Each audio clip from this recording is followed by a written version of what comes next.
A leading manufacturer of windows and doors is suing a provider of industrial automation systems for allegedly failing to deliver the equipment needed for a multi-million-dollar factory overhaul. Anderson Corporation, the Minnesota Star Tribune reports, reached an agreement 5 years ago with ATS Corporation, under which it would build automated equipment for an Anderson factory in Iowa. Anderson said that it poured millions into the Dubuque facility to produce more of its E-Series windows, a high-end line aimed at the custom home building market. But ATS, Anderson argued in a complaint filed in Washington County, Minnesota court, missed its deadlines, demanded millions in additional payments, and halted work on the project altogether. Its work, the filing continued, also suffered from design and quality control issues, as well as poor project management.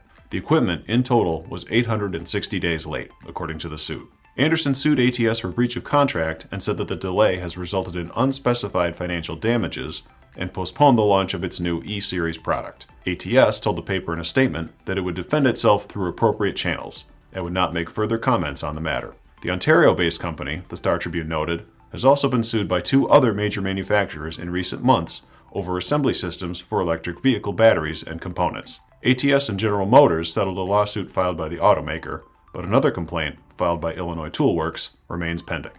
I'm Andy Zoll. This is Manufacturing Now.